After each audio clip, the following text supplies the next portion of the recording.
Oke, Dewa kita lanjutkan lagi ya. Nah, sekarang saatnya cerita. Apa yang terjadi dengan kerugian atau utang 7,7 miliar ini?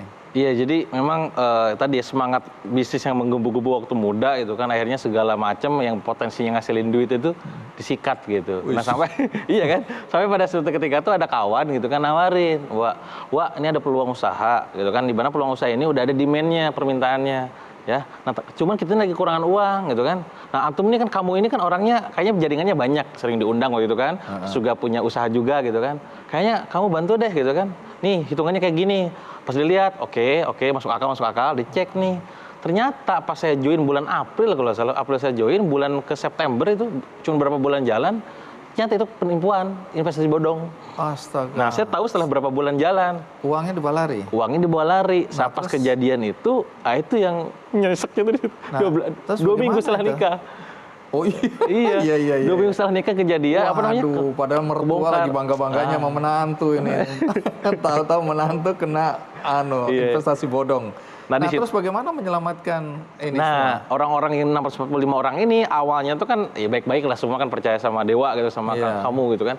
Oke, lama-kelamaan dari 645 orang ini hampir semuanya tuh ibaratnya nggak dukung, nggak mau tahu gitu kan. Awalnya tuh support, sekarang jadi pada nodong semua. Yang bertahan cuma 2 sampai 3 orang lah waktu itu kan. Wah, itu bayangin stresnya itu. Ya itu, yang buat stresnya di situ. Pusing 3 bulan nggak bisa gerak. Terus? Nah, di bulan ketiga itu, ini hikmahnya juga nih buat teman-teman. Kalau pas lagi jatuh, ternyata kita tuh harus banyak ketemu orang, networking, ngobrol gitu kan. Nah, dapatlah pencerahan di workshop salah seorang guru gitu kan. Itulah ujian kehidupan itu yang namanya hidup tuh. Ya diuji dulu baru ngambil pelajaran, dan datangnya tiba-tiba. Sama kayak saya, gak pernah nerima duit 7,7 M-nya, cuma lewat doang kan. Harus ngembaliin 7,7 M. Wah, ini dari mana duitnya? Tunggu. Bingung. Kenapa waktu itu akhirnya memilih ya udah gua ambil alih tanggung jawab? Kan bisa aja kalau mau berantem nih. Enggak, bukan aku yang ambil, itu dia yang bawa lari. Jadi gimana? Nah, dari situ juga pas waktu di kelas workshop itu, akhirnya saya tuh banyak dapat pelajaran lah ya. Ada orang-orang yang bilang bahwa, wah lu gak usah ambil tanggung jawab, lu yang ditipu gitu kan, kenapa harus balikin gitu kan. Tapi di sisi lain saya ngeliat bahwa ada orang-orang gitu kan ngasih tahu bahwa, yaudah ini ujian leadership katanya, ini ujian keimanan gitu kan, ambil alih aja. Bahkan keluarga itu bang, sama berselisih. Keluarga, istri, keluarga saya. Oh, jadi ujian benar-benar itu bukan cuma di bisnis, baru nikah. Keluarga juga ya. Terus? Aduh, gitu gimana ya? Udahlah saya Bismillah gitu kan. Pokoknya saya akan kembalikan. Kapan saya kembalikannya gitu kan? Mana saya uangnya? Mana saya pengen tahu gitu kan? Gak tahu. Ini gak ada duitnya gitu kan. Pokoknya saya akan kembalikan. Kapan? Gimana ya? Saya nggak tahu. Percaya sama saya akan kembalikan. Titik balik kebangkitan bagaimana? Nah, titik baliknya tuh ketika, nah ini lagi-lagi hikmahnya, ketemu orang lagi. Orang bilang, wah, lu kenapa kalau misalkan sekarang pengen balikin utang gitu kan, utang kerugian lu, kenapa nggak nulis aja katanya. Waktu itu iya makanya saya respon langsung resisten. Nulis gimana? Untuk bayar 7,7. Gue lagi pusing, gitu bilang. Saya lagi pusing bro, gitu kan. Nulis itu butuh konsentrasi dan segala macam, saya ceritain tuh. Ya gini bro, lu kan dulu pernah cerita. Jadi sebelum kasus 7 miliar ini bang, itu pernah kejadian juga. Cuman lagi-lagi bukan murni kesalahan yang dipakai utangnya. Di rumah yang di Sukabumi tadi yang orang tua longsor. Butuh duit gede tuh kan. Nah, akhirnya saya minjem ke teman-teman sekitar 60 jutaan lah itu. Beres 4 bulan. Gara-gara nulis buku. Apa ini? Buku apa yang ditulis ini? Nah, buku pertama itu sekarang udah jarang keluar tuh kan, jarang ada yang tahu. Bukunya udah beres, utangnya udah selesai, kejadian lagi yang 7 miliar. Nah, si teman ngelihat lu punya track record beresin utang lewat buku. Lewat buku. Terus saya tetap nolak, itu kan nggak bisa, gue butuh gak konsentrasi. Itu pertama, kedua, gue ngebayangin kalau bukunya udah jadi bro gitu kan, itu siapa yang mau beli? Di mana-mana kan penulis buku, wow sukses, pengusaha hebat, kaya. Siapa penulisnya? Itu yang bangkrut kan gak lucu. Siapa yang mau beli gitu kan? Saya nolak, jadi ketika itu saya nolak langsung. Gak mungkin nih. Nah sampai akhirnya saya tuh waktu jualan ceker di Bandung, segala apapun dijual. Cekernya apa? Ceker pedes. Ceker ayam gitu? Iya, ceker keliling-keliling Bandung ya, paling sehari cuma 10 pieces. Jualan ada orang bilang, apa ya, seblak, ayo saya ambil seblak, jualan ceker, apa, seblak pedes juga pedes pula gitu kan. Segala dijual. Di titik lelah kita bingung nih kayak, gitu kan. Kawan saya yang bertahan pada saat bangkrut itu bilang, Mas, gimana kalau misalkan Mas nulis buku aja? Karena kan kemarin Mas, si kawan kita bilang lewat itu bisa selesai. Oh gitu ya, saya bilang. Saya waktu itu udah mulai coba nerima. Yaudah deh, dengan laptop yang waktu itu waduh udah lepek-lepek kan, laptopnya nulis saya sambil kayak gini, saya saking udah klik gitu kan. Nulis tuh. 7 hari selesai bang. Tunggu dulu, yang ditulis apa ini? Nah bingung nulis apa kan? Apa? Udah mulai nulis apa gue gitu kan. Sudahlah keresahan. Nulis keresahan. Pengalaman gitu kan. Terus? Makanya saya bilang, yaudahlah judulnya gini. Judulnya? Kesalahan fatal pengusaha gitu kan. 7 kesalahan fatal pengusaha pemula, nemu 7 gitu kan. Nulis gitu kan. 7 hari beres. Di 7 bab. Laku nih bukunya? Alhamdulillah laku. Jadi pas waktu itu biasa kepepet kan, ibaratnya lagi kita kere gitu kan. Tapi ya di titik kere itulah kita kreatif. Makanya kreatif tuh kere tapi aktif gitu. Nah itu kan mikir, ada gimana ini? Cetaknya siapa yang mau nyetak? Penerbit mayor kan kayaknya nggak akan keluar cepet gitu kan. Nanya teman, bro lu bisa desain nggak? Bisa desainin dong cover gitu kan. Desain cover. Muncul di Twitter. Gitu. Waktu itu zaman Twitter ramai sama BlackBerry gitu. Wah jualan pre-order gitu kan. Nyangkut banyak bang, saya order, kok banyak, yang nasib kayak gua banyak. Judulnya 7 kesalahan fatal pengusaha pemula. Oh jadi banyak orang. Iya banyak orang, saya ada ya? teman banyak akhirnya. Nah di situ modal yang awalnya berapa itu tuh ketutupin dari duit customer. Jadi buku ini menyelamatkan nasibmu kembali ya. Nah dari situ mulai ada penghasilan. Saya bangun perusahaan buku akhirnya tuh. Terus juga makin dipercaya tuh sama orang-orang. Walaupun lagi bangkrut bang ya, dipercaya ngisi-ngisi. Ya udah saya ikutin deh undangan-undangan. Terus akhirnya 7,7 ini terlunasi nggak ini? Alhamdulillah ini terlunasi. Saya sempat ngitung bang, saya ngitung coret-coret 7,7 M. Seandainya gue punya penghasilan 10 juta gitu kan. Setahun kan berarti 120 juta. Bagi, waduh 64 tahun gitu. Waktu itu saya kan 21 tahun. 21 tambah 64, 85. Masa gue hidup cuma buat belesin utang gitu kan. Tapi bismillah, pokoknya hajar aja yakin gitu. Nah akhirnya jalanin tuh kan.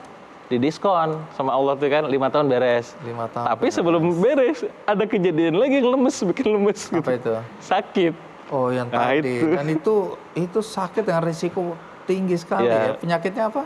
Namanya GBS, Guillain-Barré syndrome. Mereka tadi kan berat badan saya turun 20 kilo lebih gitu dalam waktu selama sakit. Katanya di ICU berapa lama itu? ICU kurang lebih seminggu. Di ICU-nya doang ya. Udah kayak koma juga sempat. Dokter saya tahu potensi matinya itu 80% pas cek pertama kali setelah pulang. Bisa pulang tuh kan, check up kan, kata dokter, oh, ini mujizat pak, gitu. Kenapa dok? Gitu. Iya, saya gak mungkin ngomong pada saat bapak sakit, kata dia. Ini kita rapat nih ke rumah sakit, katanya ngomongin penyakitnya Pak Dewa gitu kan. Cuma 3 orang yang kena selama rumah sakit itu berdiri bang. Oke, jadi ini memang penyakit langka. Ya? Tapi kalau lihat fotonya memang jadi kurus itu gitu ya. 20 kilo lebih turun. Oke, jadi ini keajaiban lagi Tuhan kasih ya. Cobaan hidup sekaligus keajaiban bahwa bisa selamat itu ya. Yang dimana itu kejadiannya itu kan belum beres. Utang kerugian itu beres. Masih ada. Sekian miliar lagi. Tapi istri masih setia juga ini ya. Aduh. Jadi dia harus setia, jangan masih. Dia baru menikah dapat suami dengan beban utang 7,7 sakit pula. Iya makanya kalau waktu itu kita sempat ngobrol ya bahwa kisah Dewa ini mesti dibikin novel gitu kan. Saya waktu itu rada protes gitu. Jangan saya kalaupun mau gitu. Kalaupun mau angle-nya POV-nya itu dari istri. Gitu. Pertama membaca novel itu bukan cowok gitu kan. Cewek kedua tadi istri saya tuh luar biasa gitu perannya. Ya makanya keluarlah novel gitu. Nah kalau ada yang tanya, Dewa atau Kang Dewa, apa yang membuat Kang Dewa ini bisa bertahan kemudian bangkit? Apa? Kalau ditanya apa yang buat bangkit, sebenarnya lebih ke faktor internal ya, keyakinan itu sendiri gitu kan, keyakinan tentang keimanan tepatnya gitu kan, bahwa janji Tuhan tuh kan kalau misalkan kita beriman pasti diuji. Oh ini ujiannya gitu kan.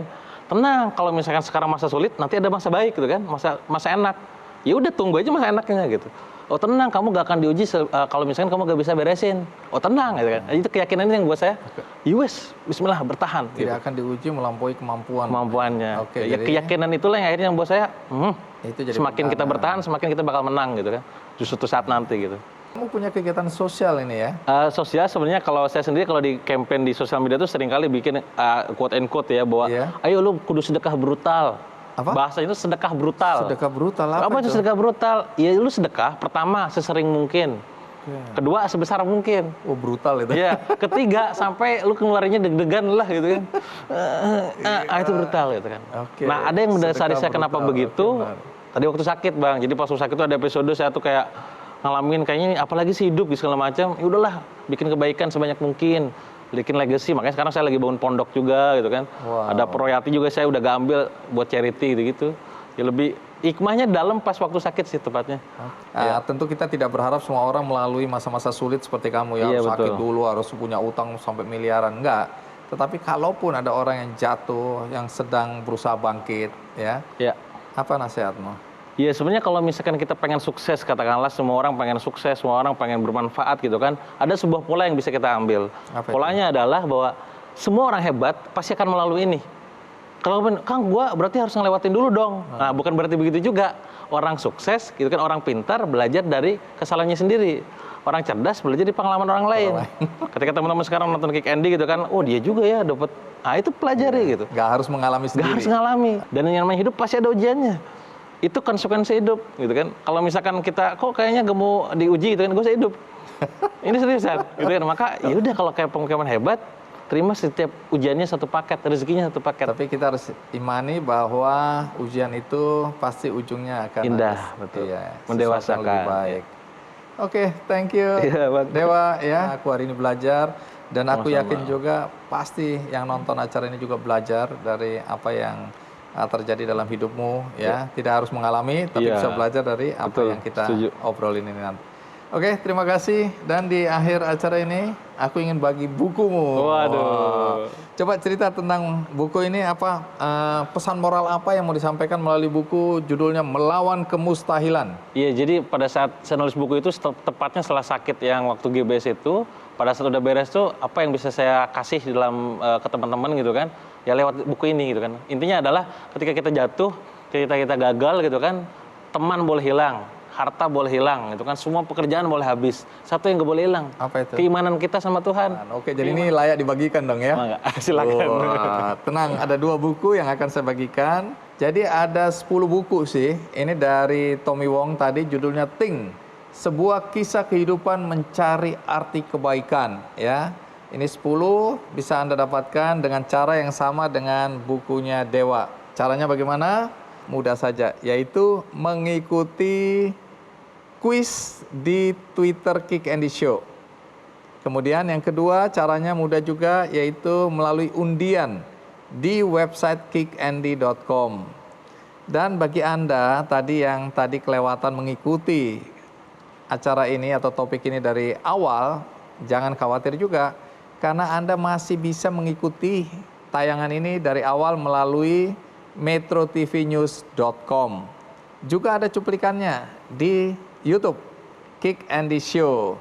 Nah, bagi Anda yang ingin berbuat baik ya, apalagi di tengah masa pandemi COVID-19, tapi Anda merasa tidak tahu siapa yang harus dibantu, bagaimana caranya membantu, ada cara yang mudah, yaitu melalui benihbaik.com. Tinggal klik benihbaik.com, bisa pilih siapa yang mau dibantu, dan Anda bisa berdonasi dan berbuat baik dalam hidup Anda.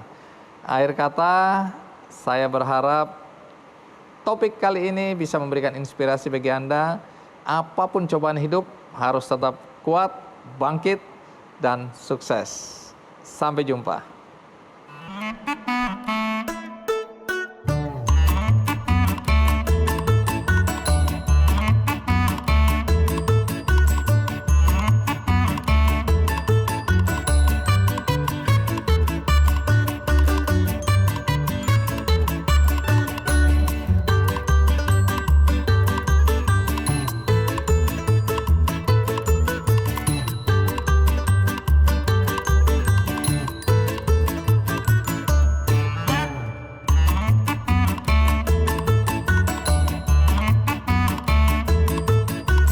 Metro TV, knowledge to elevate.